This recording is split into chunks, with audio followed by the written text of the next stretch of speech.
Ladies and gentlemen, this has been the one. We should have put this on pay-per-view.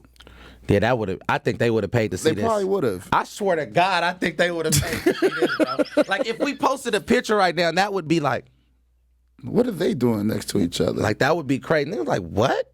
Throughout the times of the past, like maybe a year or two, there's been like 3 or 4 pictures of me and you. For sure, and it always gets Always. I get a text, a picture like, what y'all doing? Somebody photoshopped this. Like, no, I was What y'all doing?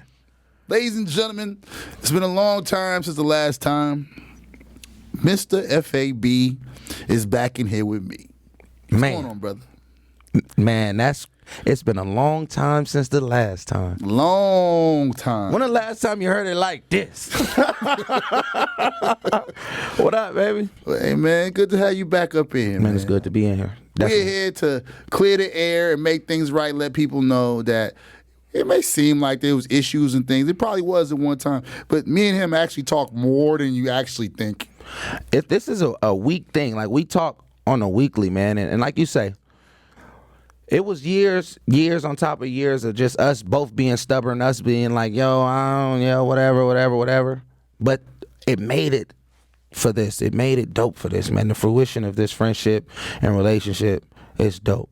Now, I'm going to take it all the way back to the beginning. For those who don't know or just filling in like, why is this all this hoopla and all this talk is on the internet, tell them who is in here. What's your name? Man, Mistah FAB, man. Straight out of what? Oakland, California. And where did it all start at? It started right there on KMEL, man. Them battles, man. Battle of the Bays. Yeah. Von was like, we're going to do some stuff for the Bay Area. We're doing some battle stuff.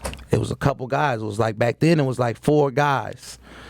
It was Locksmith. It was Clyde Carson and the team. And it was Balance. And that was like the core of the Bay Area. The first. Back when we first started, we tried to put the thing together. For sure. And then it started going. I remember everybody just would come up with just records. Not records, would come up with verses. Right. We would have everybody rap against each other. We didn't have any records at the time. For sure. Nobody had a record. Nobody. Then we started about 2002. Everybody started coming with records. And we finally started putting it together. And we tried to make a path for everyone to go, which y'all would now call the Hyphy movement. Right. And I can honestly say, I wish we could have done this for everybody, because I do not remember any of us that was in that room saying, hey, let's call this Hyphy. It was never called that. I was like, wait, we didn't name it that. How did it happen? But then it was the good times, and we all made things happen. And through those times, we made a lot of classic records. And we tried to achieve, I want to say, the status that we all seen the other rappers was out there trying to get. And before I go any further, what do you think we didn't do to get what we wanted? Because it felt like we had it. We had the videos, we had the songs, we had the whole area. We was all united in one. It's crazy because I think, like you say, man, we did everything. We had the ingredients for success, not knowing what we were mixing up. Now, we were just kids, man, just making records, having fun. Come up with a record, give it to you. The next day, the Bay going crazy. And the formula was just working. But one thing that we said prior to having this conversation off air is we never put together a tour. Never. So the nation never got to see it collectively. Yeah. They never got a chance to see all of us take one stage because everybody brought something to the movement. 40 with his experience and just his longevity of collecting fans for years. Too Short, the Godfather, Keek the Sneak, like the face of it. The Pack, all of these guys, we all brought different things to the game. Like Clyde Carson and those guys, they were like the fly guys of it. Right. Me being like charismatic, like, you know, like the poster child, the young guy that's rapping and stuff. But I don't think it was ever showcased on one stage. Was it ever talks of it? I mean, I know individuals, we all used to talk and things like that. What happened? Why was there no head to say, hey, we need to get on a bus, we need to go city to city and put together this show, let them know what it is? Because we had here locked. What happened? I don't think that it was ever talked about like that. I don't think that. I mean, of course, we would be like, "Yo, 40 put together a tour," because 40 was the god of the whole thing. He was, that was the money. 40, right. We were all just rapping. It was fun to us, but 40 was rich already. Like we were trying to get rich and trying to get money off of it, doing shows. And Cats is like, "Yo, got 2,000 for you to perform. You want me to perform? Like, come on, that 2000 was like, run it. So, but like, we didn't have the funds to go put together a tour like that. So I think we were all looking for someone to come in and kind of like galvanize that. And it just didn't happen. And then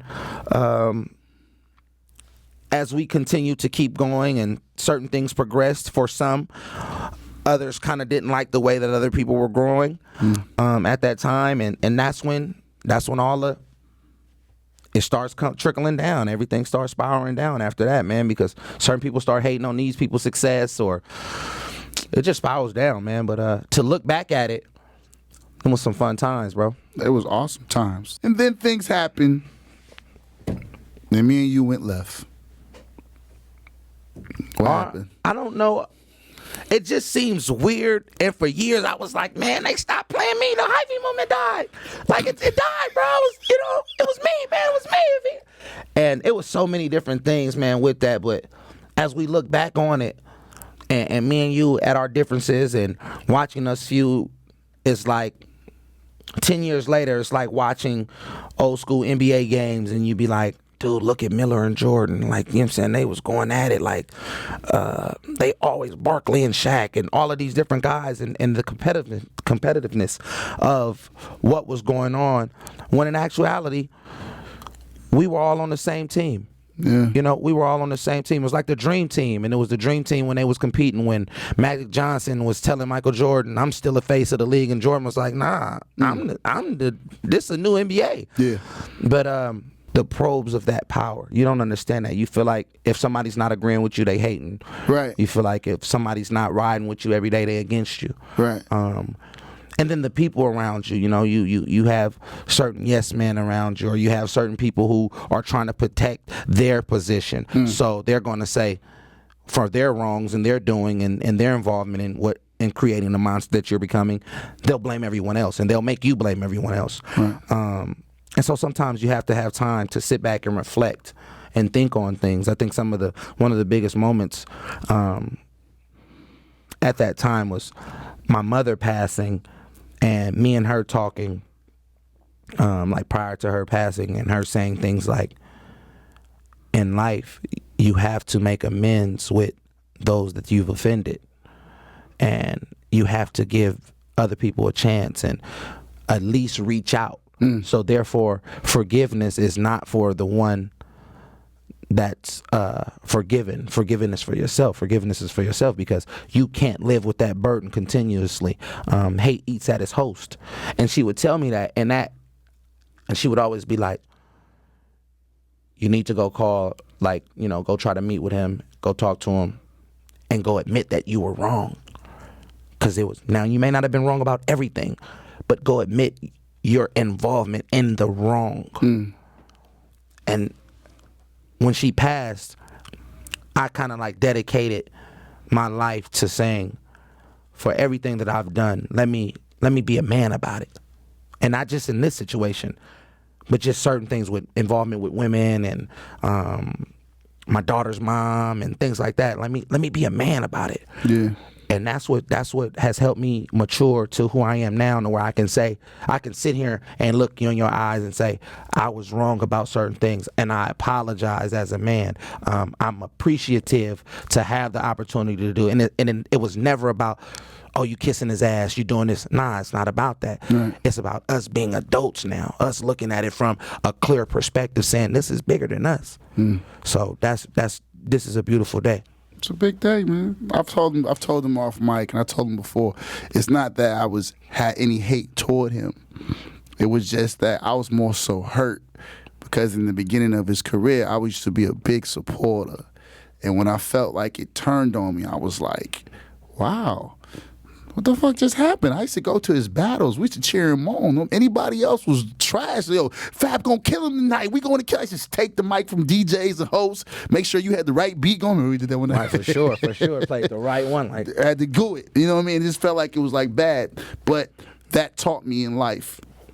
And sometimes those things can happen. Years later, man, to look back at that, man, and be like, wow, we really had a dream team. I think like he said, man, a story of it and the showcasing of it now would still be dope because it's still very much so relevant. Right. Because we are 2-3 degrees of separation from what the Bay Area is now. Right. For those who have been in, I remember me now, I'm to these younger guys what E40 was to me, what E40 and Keek the Sneak was to me. Right. And so I'm like in the middle. I'm like not the hella old guy, but not the young guy either anymore. Right. So I'm that guy that's like getting tugged both ways. And I think it would be dope, man. It would be something to see. All right, now since you are now elder statesman, and we talk about, let's first run down the line. Who are your top 3 favorite young ones out here right now? Right now, my first pick would have to go to Mozzie. Okay. I feel like Mozzie's the hottest guy in California. Musically, when it comes from rapper to rapper, he's insane. Yeah. Like he can rap And he got these streets on lock. on fire. Like anyone that says that the streets not Mozzie, they lying or they not in the streets. Number 2, I would have to give it to my homegirl Kamaya. I've been working with Kamaya for years. I remember being at the youth center and Youth Uprising 7-8 years ago, and you know us doing records in the studio, her and I, and watching her grind, watching opening up my studio doors to her, watching her and her clique perform records and record songs in my studio in Emeryville, to see where she is now, to see how she's endured. And making good records, making some dope records where it come on in the club and everybody's singing it like, damn, that's the baby. That was her name before Kamaya. Her name was the baby. Word. So Okay. you know what I'm saying. So that's dope to watch her progresses like that. Then third would be third right now. And I mean, you can't deny what Tayway is doing. You can't deny the fact that Tayway has a record that's organically building, and it's building in the streets, it's building in the schools, it's building, you know what I'm saying, wherever you go. I just watched a clip. My little cousin Marshawn was in Egypt and was playing his song, and to see that, like, whoa, like, you know, and to watch what Tayway is doing for Richmond in a collective is dope. So I think I would have to give the most talked about 3 people to those people right there. 3. Yeah. From what we learned throughout the years of what we've been doing, and we're going to get on to what you've been doing because you've been doing a whole lot of work. We're going to get on to that. What are the little advice that you can give to these people to say, look, I've seen what you're doing. I've seen someone get it like you, but you ain't going to make it unless you make the proper steps, man, of progression. And what I mean by that is, if you're going to be doing music, do music. You know what I mean? Don't worry about nothing else. Don't worry about who this person said in this street or what this person on this side said or, you know, what these guys on these blogs are doing. If you're doing music and what you have done up until this point has gotten you to the topic of discussion, continue doing music. Stay hungry and stay humble, and don't offend those that's helping you. You know, don't offend, and don't. It's okay to. I've always been taught it's okay to use someone, but don't misuse someone. Right. You know, keep your circle tight, and most of all, stay business minded. Stay business minded, because it's so easy to be a rapper, man. But when these calls start coming, when these labels start calling, don't just jump on the first thing that's, you know what I'm saying, that's coming for you. And if I've been building with you and me and you have a relationship, and then this guy calls you on your other line and you automatically just hang up with me and then go jump in that relationship, it's like, dude, you just offended someone who's got you to this point. Right. So you can't do that, man. Learn from the mistakes of those who have made mistakes before you. And if you don't learn from those losses, then there's no lesson. And once time comes in delivering of what it is between success and sacrifice, it's stuck in a gray area, and that gray area can take you a long time to either get to success or you be the sacrifice. So just, you know, stay palms up, man, and stay focused. Do you think, myself included, let's just say me and you, I don't care about nobody else, let's talk about me and you. Are we doing the most that we should be doing to help these people? I play a few records here and there. You see them and you've been to the studio a few times. do you think for us to make it, we all know the Bay got talent, and we've seen it get to this point. Is it because we all didn't really strap on like, yo, man, I'm in here with you, and we don't want nothing from you. Right. We just need you to succeed. Are we doing enough? Or, because I know, me and you, like, it'd be like a night, you might see me and Fab on the corner, 2 a.m., just talking about y'all young kids. Like, hey, man, if he did this, maybe he'd do it. Yeah, he would. And we may not tell y'all because a lot of times they be hard-headed, like youngins are, like we were. Right. But I think we need to get out there. Sometimes I do. Because as we both know, me and you have had battles, and we've had issues with those that we've tried to help, and they just don't want to listen. Right. But sometimes I think we need to like crack the whip on them and be like, look, B. Me and you, collectively, our powers are far more powerful than I think that we ever gave ourselves credit for, due to us being always at each other the way that we were. Yeah. But together, if you look at when the pros and cons, it's like, I look at it like basketball. You look at it, your own point, the ups and downs of when I'm on the court, the scale differences, the plus minuses. Our plus far outweighs our minuses. Right. And that's with 10 years of separation. So us together, the power that we're able to galvanize with these guys, let's say if we're putting together like a BIGVON DJ Khaled type project, where me going out A&Ring or, writing, adding hooks here and there, and you going out saying, okay, Fab, I want this record, I want this person on this record. I think that we could create something that could be it could be mammoth, man, like what we would be able to do just based off allowing our powers to connect, because there's certain things and there's certain areas that it would be stupid for you to go to certain areas. You know what I'm saying? Certain things it's like, yo, wow, what was Von doing there? Right. So then you delegate those responsibilities to guys like myself. And then there's areas that I would be stupid to go to. So I delegate those to, these street guys, these DJs, these up and coming, the J12s and these younger guys that's working. And collectively, man, I think that we can spearhead something possibly even bigger than what we once had, just based off the fact that we know what happens when you fumble the ball. We know what happens when the people that are in position or the star players don't act accordingly to the game plan of a team. Yeah. It's one thing to be a star player who abides by the team rules, and then you have the Iversons, the Tracy McGrady's. Right. These guys that are exceptionally well and possibly Hall of Famers, but they were individuals. So when they retired, they never got that ring because they never knew what it was like to play as a team. Now, in our careers, the later part of our careers, which is still flourishing and still blossoming because we have new things on the horizon, we have that opportunity to say, we could get a ring. We could get a couple rings. And that's a beautiful thing, because it's the power of growing and the blessings of saying, let's talk, man. Like, it was unfortunate that Malcolm X and Martin Luther King died before they were able to put together their plans and their conversations. But when you look at history books, you see certain pictures of them together. Imagine what their conversations were about. You're right. You know what I'm saying? Publicly, the lasting image of people, what they thought about them is that they were against each other. Right. So they never got a chance to publicly let people know that they were in connection and in junction with making something far bigger for the people.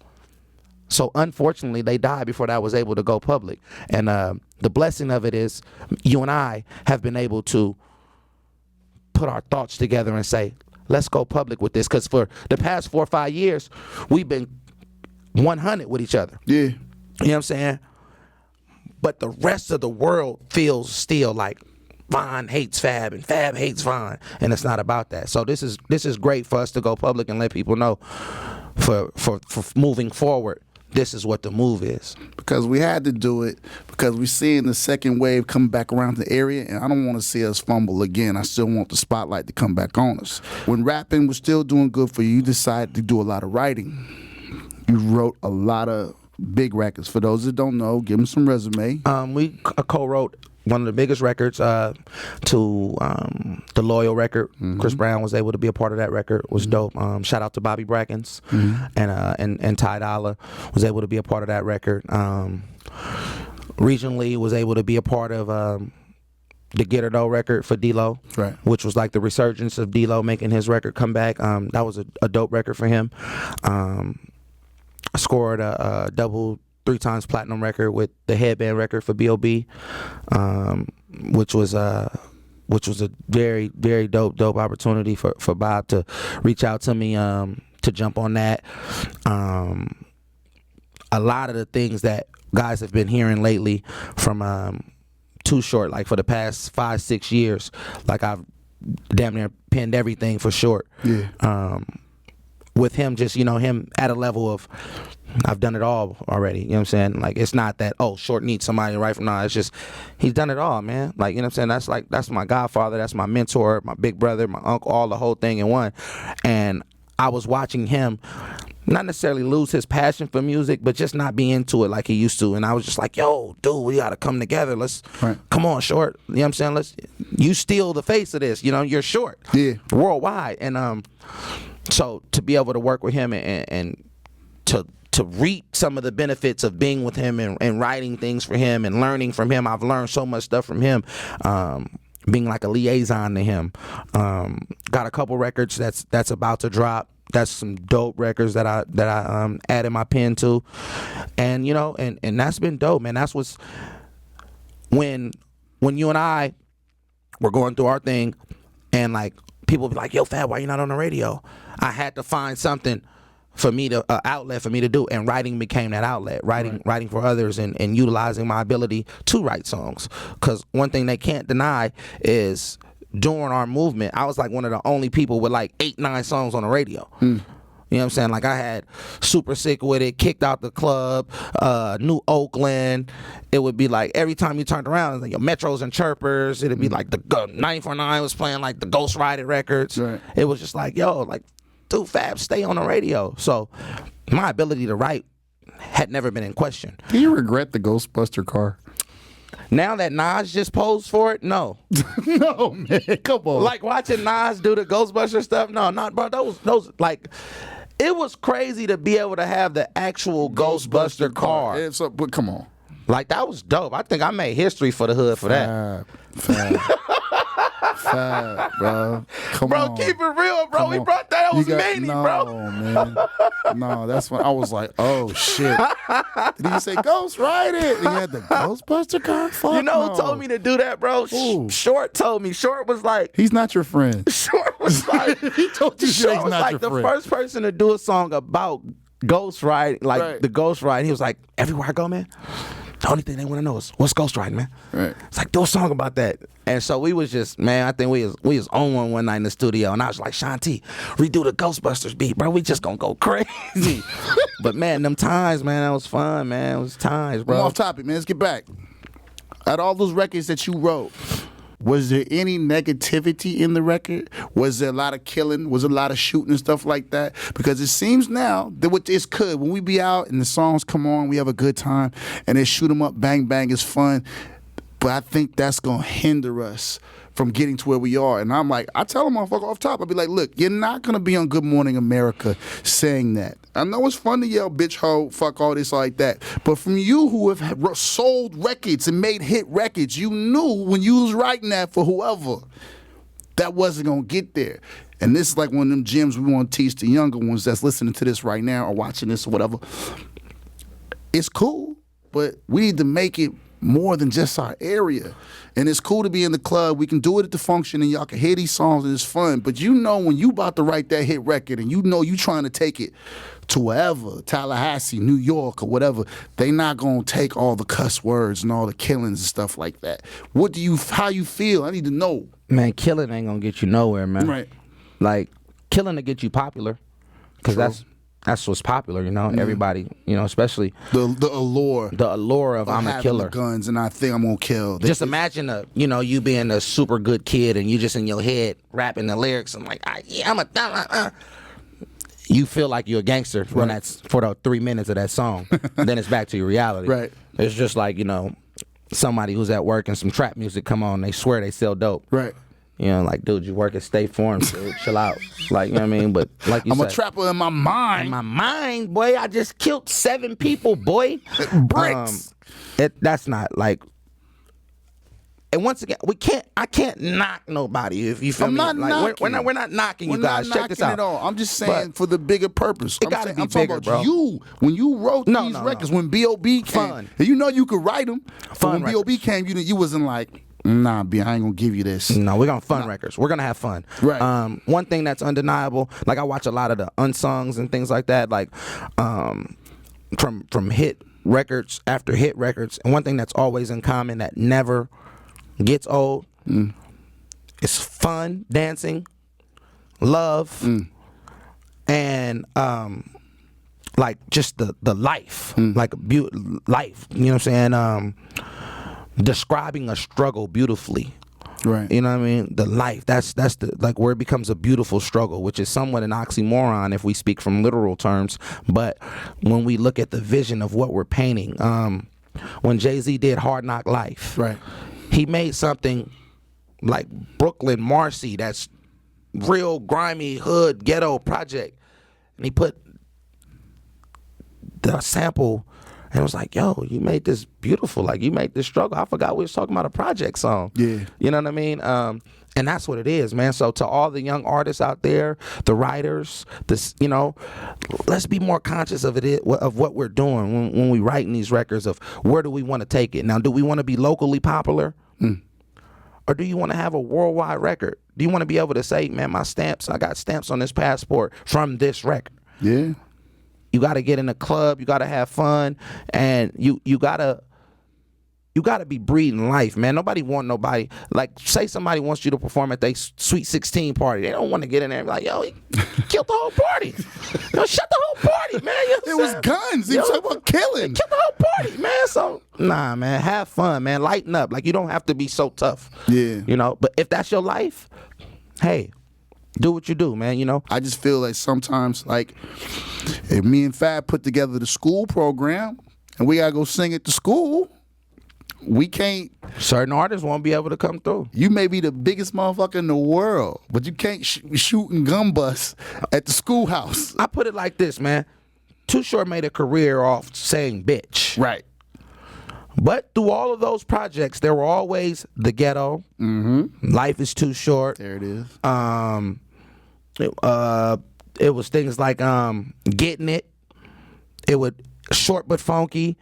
What I'm saying is there were those songs that stood out, that talked about the world around them. That wasn't Balance. It You was gotta a have balance. So we need a balance from you guys. Like, with moving forward, we need a balance. We need you guys to be able to say, yeah, okay, I can do that. Yeah, you gassing. That's what it's called. And yeah, you gassing. You gassed it. But let's get a balance now. You know what I'm saying? Where's the oil? You know what I'm saying? You know the car can run on gas, but it can't run on oil. We need water. Let's get a balance. Right. We're going to make y'all young kids work. We're going to bring that light back on top of the Bay. What you think the Bay need to get us that light?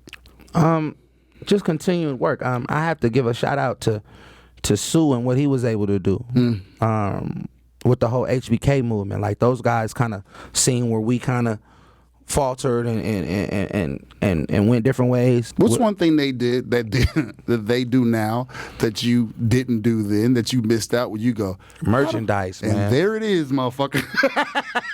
They selling shirts. Merchandise. Where's the Mistah FAB shirt and why? There's probably one now. I know you selling clothing now. Merchandise. In 10 years? Merchandise, bro. When did it killed hit you?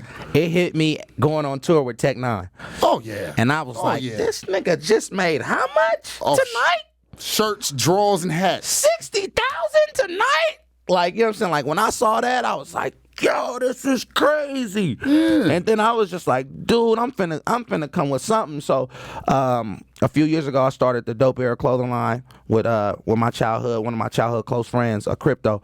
And man, the clothing line taking off, man. It took off to a great way. We actually have a store opening May 27th, the Dope Era store in my neighborhood, which is dope. So it's just that merchandise, them dudes like HBK killed it. Like, you know what I'm saying? Sue made a soft million just off clothes, man. Hey. You know what I mean? So, I mean, to answer the question, not jumping far from it, but we have to have we have to implement that support system like we spoke on earlier. Initially, when we first were doing it, it was a big support system, and the phone lines were open, where we could come up with a record and we'd be like, Von, tell me what you think about this. I'm like, no, I ain't really feeling that one. Okay, what you think about this? Okay, yeah, this is the one. Let me try it.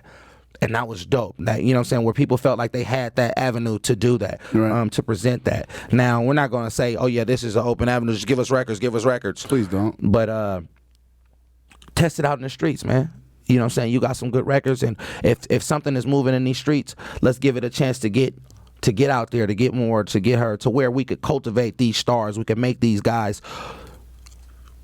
It was a time where if Von put his stamp on it, that was the next star. Like, you know what I'm saying? That was like, okay, Von is playing the team.